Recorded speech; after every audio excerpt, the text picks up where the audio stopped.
स्वागत है आपका हमारे channel true crime story Hindi में। दर्शकों, हम यहाँ पर रोज क्राइम की सच्ची घटना लेकर आते हैं। आप पहली बार हमारे चैनल पर आए हैं तो कृपया चैनल को सब्सक्राइब जरूर करें। चलिए शुरू करते हैं आज की सच्ची घटना। 12 दिसंबर 2017 को मध्य प्रदेश की राजधानी भोपाल के थाना अशोका गार्डन में काफी भीड़ भाड़ थी। धीरे धीरे ये भीड़ बढ़ती जा रही थी। लोग ये जानने के लिए उस भीड़ का हिस्सा बनते जा रहे थे कि आखिर यहाँ हो क्या रहा है। लोग उत्सुकता से एक दूसरे का मुंह भी ताक रहे थे कि यहाँ हो क्या रहा है। उधर से गुजरने वाला हर आदमी बिना ठिठके आगे नहीं बढ़ रहा था। इसकी वजह ये थी कि शायद माजरा उसकी समझ में आ जाए। जब उन्हें सच्चाई का पता चला तो सभी के सभी हक्के बक्के रह गए। एक लड़की, जिसकी उम्र 23 से 24 साल रही होगी, वो एक लड़के का गिरेबान पकड़कर कह रही थी, सर, इसने मेरी जिंदगी बर्बाद कर दी। इसने मेरे साथ बहुत बड़ा धोखा किया है। इसके बाद उस लड़की ने थाना पुलिस को जो बताया, उसके अनुसार उस लड़के ने फर्जी आईपीएस अधिकारी बनकर उसे शादी का झांसा दिया था। काफी समय तक वो उसकी इज्जत को तार तार करते हुए उसके भरोसे से खेलता रहा। यही नहीं, शादी करने के नाम पर उसने उससे लाखों रुपए भी लिए थे। लड़की को जब लड़के की सच्चाई का पता चला तो उसने फरार होने की कोशिश की, लेकिन लड़की ने घर वालों की मदद से उसे पकड़ लिया और थाने ले आए। हर माँ बाप की यही ख्वाहिश होती है कि वह अपनी औलाद को पढ़ा लिखा कर इस काबिल बना दे कि वो खूब तरक्की करे। ऐसी ही ख्वाहिश याकूब मंसूरी की भी थी।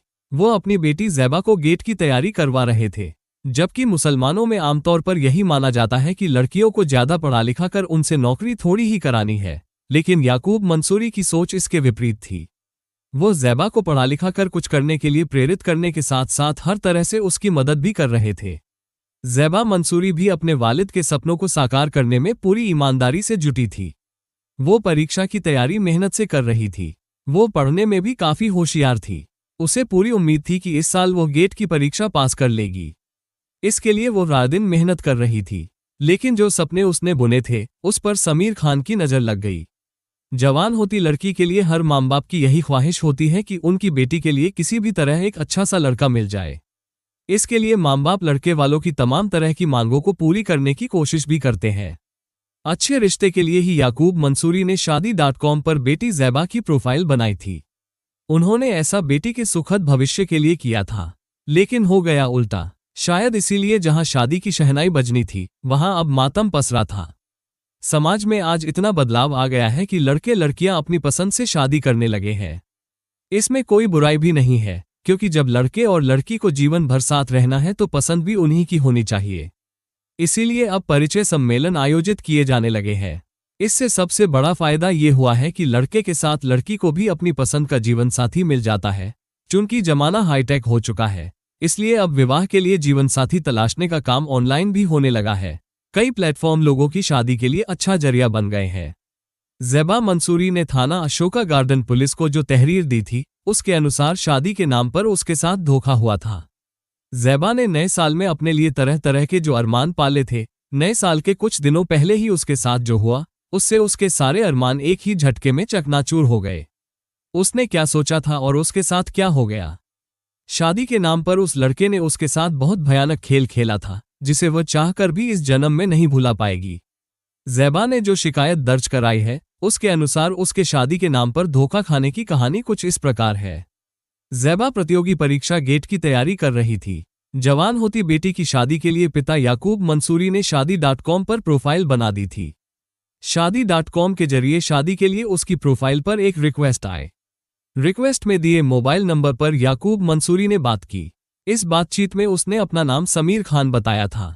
उसने बताया कि वो चेन्नई में सीबीआई में बतौर अंडरकवर डीएसपी नौकरी करता है। याकूब ने उसके घर वालों से बात करने की इच्छा जाहिर की तो उसने अपने पिता अनवर खान का नंबर दे दिया। अनवर खान से समीर खान के बारे में जानकारी ली गई तो पता चला कि उनका बेटा समीर सीबीआई में अंडरकवर डीएसपी है। फिलहाल उसकी पोस्टिंग चेन्नई में है। इसके बाद समीर ने याकूब मंसूरी से ज़ैबा का मोबाइल नंबर ये कहकर मांग लिया कि वो उससे बात करेगा। अगर वो उसे पसंद आ गई तो वो इस जान पहचान को जल्दी ही शादी जैसे खूबसूरत रिश्ते में बदल देगा। याकूब मंसूरी ने समीर की बातों पर विश्वास करके उसे ज़ैबा का नंबर दे दिया। अक्टूबर महीने में एक दिन ज़ैबा के मोबाइल पर समीर ने फ़ोन किया। दोनों में काफ़ी देर तक बातें हुई। दोनों ने एक दूसरे को अपने अपने घर परिवार और विचारों के बारे में बताया। समीर ने ऐसी लच्छेदार बातें की कि ज़ैबा उसके बिछाए जाल में फंस गई। इसके बाद अक्सर उनकी बातें होने लगी। व्हाट्सएप पर भी संदेशों का आदान प्रदान होने लगा। ऐसे में ही एक दिन समीर ने भोपाल आकर ज़ैबा से मिलने की ख्वाहिश जाहिर की, जिसे वह मना नहीं कर सकी। समीर के भोपाल आने की बात पर एक ओर जहां ज़ैबा खुश हो रही थी, वहीं दूसरी ओर अनजाना सा डर भी सता रहा था। क्योंकि किसी से फोन पर बात करना अलग बात होती है और आमने सामने मिलना अलग। लेकिन शादी का मामला था, इसलिए ज़ैबा ने मिलना मुनासिब समझा। आखिर वो समीर को लेने भोपाल रेलवे स्टेशन पर पहुंच गई। ये 22 नवंबर 2017 की बात है। दोनों ने एक दूसरे को देखा तो पहली नज़र में ही पसंद कर लिया। समीर ने ज़ैबा के घर जाने के बजाय उसके साथ स्टेशन से सीधे नूरुसस्बा पैलेस होटल पहुंचा, जबकि ज़ैबा उसे घर ले जाना चाहती थी। लेकिन समीर की मर्जी के आगे उसकी एक न चली। होटल में उसने डबल बेड कमरा लिया था, जिसमें दोनों 2 दिनों तक रुके। इस बीच समीर ने अपने परिवार के बारे में ज़ैबा को खूब बढ़ा-चढ़ कर बताया। उसके बताए अनुसार उसके परिवार के ज्यादातर लोग सरकारी नौकरियों में हैं। कोई जज है तो कोई इसी तरह की अन्य सरकारी नौकरी में। अपने पिता के बारे में उसने बताया कि उनका मुंबई में कपड़ों का बहुत बड़ा बिजनेस है, इसलिए वह वहीं रहते हैं। वो बनारस का रहने वाला है, जहां उसकी काफी जमीन जायदाद है। अपने घर परिवार के बारे में बताकर समीर ने ज़ैबा से कहा कि वो उसे पसंद है और उससे शादी के लिए तैयार है। समीर अच्छे घर का लड़का था और सीबीआई में अफसर था, इसलिए ज़ैबा ने भी हामी भर दी। ज़ैबा के हाँ करते ही समीर उससे छेड़छाड़ करने लगा। इसके बाद सारी मर्यादाएं लांघते हुए उसने उसके साथ शारीरिक संबंध बना लिए। ज़ैबा भी उसके बहकावे में आकर गुनाहों के ऐसे दलदल में जा फंसी, जहां से निकलना किसी भी लड़की के लिए बहुत मुश्किल होता है। भोपाल में 2 दिन रुकने के बाद समीर ने कहा कि ऑफिशियल काम से उसे दिल्ली जाना है। इससे ज़ैबा को लगा कि वाकई उसे वहां जरूरी काम होगा, लेकिन बाद में पता चला कि वो सब झूठ था। ये सब ज़ैबा काफी बाद में जान पाए। दिल्ली जाने के बाद समीर ने उसे फोन किया। डरते हुए उसने बताया कि उनके होटल में रुकने का पता उसके घर वालों को चल गया है, जिससे वे काफी नाराज हैं। उसकी बातें सुनकर ज़ैबा शॉक्ड रह गई। वो ये क्या कह रहा है, अब क्या होगा, उसकी कितनी बदनामी होगी। समीर ने ज़ैबा को समझाते हुए कहा कि वो बिल्कुल परेशान न हो। ये बात भोपाल में किसी को पता नहीं है, सिर्फ उसके घर वालों को ही पता है। इस बात से वे काफी नाराज हैं। लेकिन घबराने की कोई बात नहीं है, कुछ दिनों में वो सब संभाल लेगा। वो बिल्कुल परेशान न हो, वो उन्हें मना लेगा। वो फिर भोपाल आ रहा है। 2 दिन बाद समीर फिर भोपाल आया और नूरुसस्बा होटल के उसी कमरे में ही रुका। लेकिन इस बार ज़ैबा होटल में उसके साथ नहीं रुकी, लेकिन उससे मिलने रोज आती रही। अंत में जब समीर ने दबाव डाला तो वो 8 नवंबर से 23 नवंबर तक होटल में रुकी। समीर से उसके शारीरिक संबंध बन ही चुके थे, इसलिए इस बार भी वो उससे शारीरिक संबंध बनाता रहा। ज़ैबा ने ऐतराज जताया तो उसने होटल में ही काजी को बुला लिया और उनके सामने कहा कि वह उससे निकाह करके उसे अपनी बीवी मान रहा है। इस तरह से ज़ैबा का निकाह समीर से हो गया। वो समीर की बीवी बनकर रहने लगी, जबकि उनके इस निकाह का कोई लिखित सबूत नहीं था। इतने दिनों तक होटल में साथ रुकने के बाद ज़ैबा समीर को अपने मम्मी पापा से मिलवाने के लिए सागर ले गई, जहां मकरोनिया सागर में उसका पुश्तैनी मकान था। वहां भी वो अपनी लच्छेदार बातों के जाल में फंसाकर ज़ैबा के घर वालों के सामने एक अच्छा लड़का बना रहा। याकूब मंसूरी और उनकी पत्नी को भी समीर पसंद आ गया था।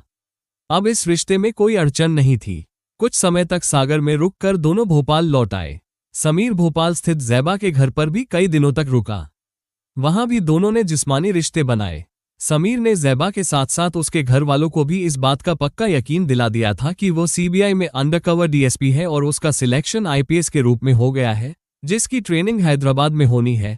आईपीएस की ट्रेनिंग पर वो इसलिए नहीं जा पा रहा था क्योंकि किसी वजह से स्टे लगा था, लेकिन अब स्टे हट गया है, इसलिए उसे ट्रेनिंग के लिए हैदराबाद जाना है। ऐसे में ही ज़ैबा ने उससे पूछ लिया कि वो वर्दी क्यों नहीं पहनता, तो उसने कहा कि वो सीबीआई अफसर है, इसलिए उसे पहचान छिपा कर रखनी पड़ती है। जब कभी ऑफिस जाना होता है तो वो वर्दी पहनता है। ज़ैबा के कहने पर एक दिन समीर ने उसे आईपीएस की वर्दी पहनकर दिखाते हुए कहा कि जब कभी ऑफिशियल मीटिंग होती है तब वो यह वर्दी पहनकर जाता है। ज़ैबा को उस वर्दी पर संदेह हुआ क्योंकि उस पर सीनियर अफसरों के बैज लगे थे। इसके बाद समीर ने उसे सील लगे हुए कई दस्तावेज दिखाए। एक दिन समीर परेशान सा सोफे पर चुपचाप बैठा था। ज़ैबा ने परेशानी की वजह पूछी तो उसने धीमी आवाज में कहा, क्या बताऊं, मुझे ट्रेनिंग के लिए हैदराबाद जाना है, जिसके लिए काफी पैसों की जरूरत है। होटल में मिलने को लेकर पापा अभी तक नाराज हैं, इसलिए उनसे किसी तरह की मदद की उम्मीद नहीं है। अब परेशानी यह है कि ट्रेनिंग का खर्च कहां से आएगा। समीर की बातों में आकर ज़ैबा ने कहा, आप परेशान मत होइए, मैं आपके लिए पैसों का इंतजाम कर दूंगी। समीर मना करता रहा। इसके बावजूद कई बार में ज़ैबा ने तकरीबन 2 लाख रुपए उसे दे दिए, क्योंकि उसे कभी उस पर संदेह नहीं हुआ था। जब भी ज़ैबा समीर से घर वालों के बारे में पूछती या मिलवाने की बात कहती, वो कोई न कोई बहाना बनाकर टाल जाता। ज़ैबा को उससे मिले करीब 2 महीने हो गए थे, लेकिन उसने अपने मम्मी पापा से मिलवाने की कौन कहे, फोन पर बात तक नहीं करवाई थी। इन्हीं बातों से ज़ैबा को उस पर शक होने लगा। संदेह गहराया तो उसने अपने पापा से समीर के बारे में पता करने को कहा। उसने और उसके मम्मी पापा ने समीर से उसकी नौकरी और पढ़ाई के कागजात मांगे तो वह टालमटोल करने लगा। याकूब मंसूरी ने अपने कई परिचितों को समीर के बारे में पता करने के लिए लगा दिया। नतीजा यह निकला कि उसकी असलियत का पता चल गया।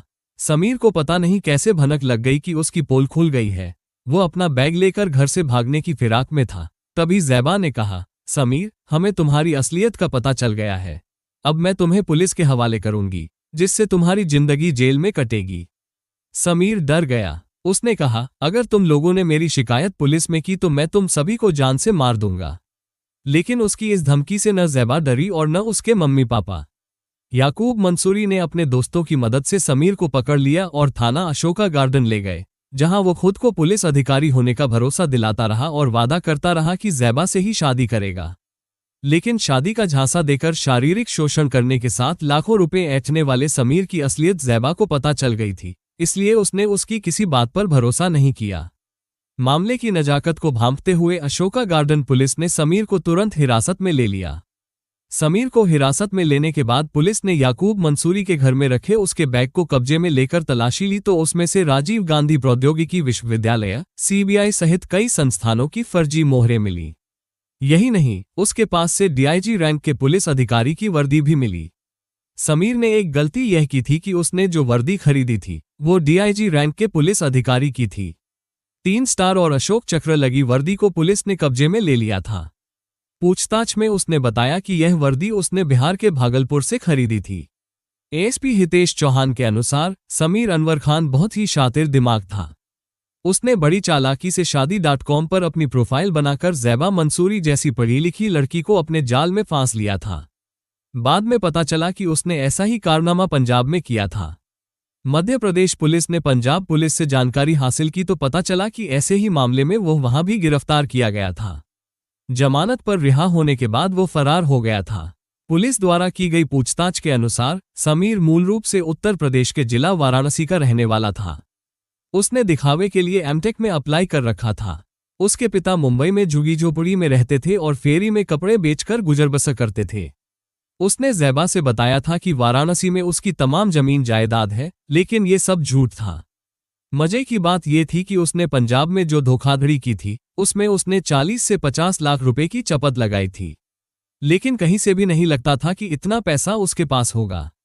थाना अशोका गार्डन पुलिस ने समीर के खिलाफ भादवी की धारा 170, 419, 420, 471, 472, 473, 376 और 506 के तहत मुकदमा दर्ज किया था। कथा लिखे जाने तक समीर पुलिस रिमांड पर था। पुलिस उससे कई पहलुओं पर पूछताछ कर रही थी।